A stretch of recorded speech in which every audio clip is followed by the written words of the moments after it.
لە ساڵی 1940 تا زەختێکی زۆر کەوتە سەر ئەهلی ئیسلام ئەگەرچی ئەوانش هەر بەشدار بوون لە شۆڕشەکەیەوە بەرامبەر بە ئینگلیز بووبوون و هەمویان بەشدار بووبوون لەو شۆڕشەیە کە ئازادی خوازیەکی هێنایە بەرهەم بەڵام لەو سەردەمەوە بوداییەکان حکمیان گرتە دەست و جەیشی منەظەمی خۆیان دروست کرد لە 30 وحدەی 30 کەتیبەی عەسکەری پێچیان هێنابوو هەمویان بودایی بوون لەو کاتەوە هەتاکو ئێستا عەسکەر حاکمە هەرچەنە ئێستا بە زەختی ئەوروپا و ئەمریکا ڕێیانداوە بە حیزبی مەدەنی ئەم وڵاتە هەر بەم شێوەیە ڕۆیشتن بەڵام معاناتی یەکەمی ئەهلی ئیسلام و یەکەم زەربەکە خواردیان لە 1940 بوو هێرشێکی ئیبادەکرایە سەر فەرعە بچووکەکان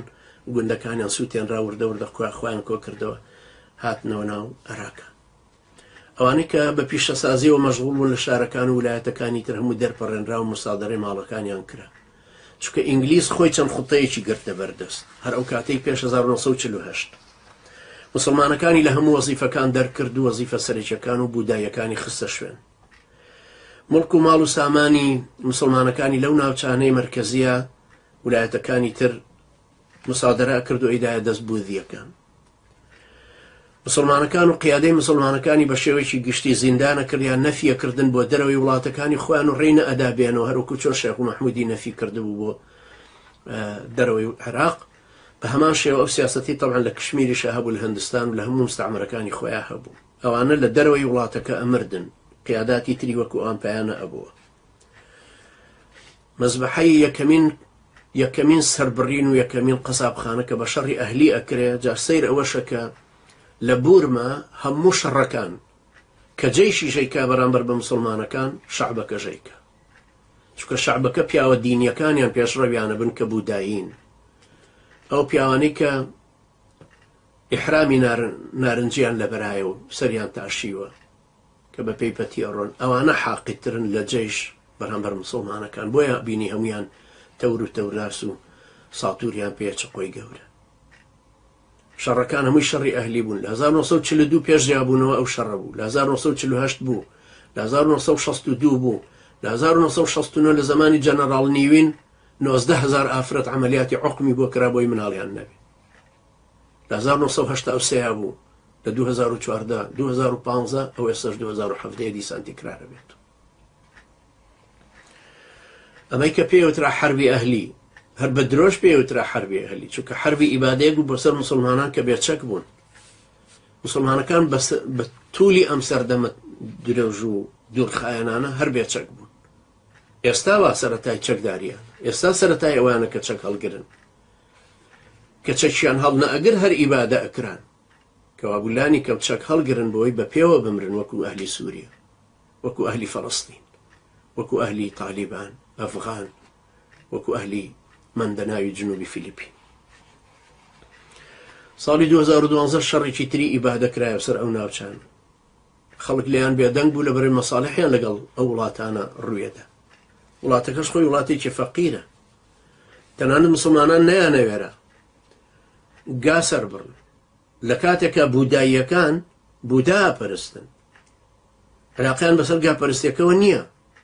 بەڵام پەیوەندی باشیان لەگەڵ گاپەرستەکانی هەندستانە هەبوو دژ بە مسلمانەکان لەبەرەوە ئەکسەری خواردنی مسلمانەکان لەوێ هەرهی مریشک و ماسیە و احتیمامدانیان بە برنجە چکە وڵاتێک خۆی برنجێکە لە دە وڵات کە برنج زۆر ئینتاجەکە لەسەر مستەوای عالەمی بەڵام وڵاتێکی فەقیریشە لە 4 کەسێک تەلەفۆنیان بەرەک ئەهلە ئیسلامەکەش تەبعاً چەوساوەترن لە هەموو شوێن ساڵی 1962 حکمی عەسکەری هاتە پێشەوە مەجلسێکی دروست کرد بە ناوی مەجلسی ئاشتی دەوڵەت ئاشتی و ئەمانی دەوڵەت بەڵام هەر عەسکەر حکمیانە کرد هەروەکو چۆن ئێستا جەنەڕاڵ سیسی هەرچی ئەوەی کە لەگەڵیان لە میسر عەسکەرین و لە شارەکانیش محافەزەکانیش 28 محافەزەش یا مخابراتی تەقاعودە ئەی با بەڕێوە یان عەسکەریەوە ئەی با بەڕێوە جەنەڕاڵ نیوین لە ساڵی 1962 هاتە سەر حکم و ساڵی 1980 یەکێکە لەو مجریمە گەورانەی کە بەرامبەر بە ئەهلی ئیسلام زۆر غەدر و خیانەتێکی زۆری کرد و مسلمانانی بورماوایان لێهات نەخوێنەوار کەوت فەقیر و داما و کەوتن هەر بە زەراعەوەتەوە مەشغوڵ بوون تەنانەت حدودەکانیان لێ گیرا بۆی تیجارەتیش لەگەڵ بەنگلادیشانەکە ئێستا ئەمە حجەیەکە کە ئەڵێن ئێوە بەنگلادیشین و ئەبێ بتان نێرینەوە هەروەکو چۆن 100,000 کورد لە زمانی حافظ ئەسەدا جنسیان لێ سندنەوتیان ئێوە لە دوای شۆڕشی شەخ سەعیدی پیران 1925 هاتوون کەوا بوو ئێوە کرمانجی ژوورون لە کاتێکە عائیلەیان هەبوو کە لە زمانی سەلاحەدینی ئەیوبیەوە کە لە شامە حاکم بوو ئەوانیش هەر لەوێ بوو. ساڵی 1990 مەجلیس عسکەریەکە بوو بە مەجلیسێکی تر هەر عسکەرین مەجلیس الدەولە لاستیعادەة القانون بۆ ئینقلابێکی تر بکرێ بەسەر ئەوانەی کە جموجوڵێکی مەدەنیانیان هەبوو. ساڵی 2015 ئەم عسکەریانە زەختیان خستە سەر ناوچەیەکی تر ئەویان لە ڕۆژهەڵاتە عێراقیان لە ڕۆژ ئاوایە هجوومیان کردە سەر ناوچەکە 50,000 کەس ئاوارە بوو بەڵام ڕایان کردە ناو سینەوە و سین چەکداری کردبوون پێشتر جێشێک لە ناویانایە بە ناوی جێشی ماوی نیسبەتەن بۆ ماوچی تۆنگ ئەوان هجوومی تریان نەکرایەوە سەر یعنی سەیریکەن لە ڕۆژ ئاوایە مسلمانەکان بێچەکن ئەو هەموو حەملە ئیبادەیان نەکرێتە سەر لەبەرەوەی بێچەکن هیچ وڵاتێکیش لە پشتیان نی دێن بۆ بەنگلادیش لە بەنگلادیشیش ئەچەوسێنرێنەوە لەبەرە بەنگلادیش وڵاتی مسلمان نەماوە دارالئیسلام نەماوە ئەهلێکی کوفر و حاکمی کوفر بەسەریان کە جێش لەوێش دیسان حاکمە بەڵام جێشێکی حاقد وەکو ئەو جێشە میسری کە ئینقلابەکەی کرد یان جێشی جەزائیری ئەمانە پەنایان نییە ئەم مسلمانانەی بورمە بەڵام لەولاوە ئەوانەی ترکە شینیان پێڵێن ئەوان یەکسەر هاتنەوە سەر سین و جێشی ماوی خۆشیان هەیە و چەکداریشن و ناوچەکانی خۆشیانە پارێزن و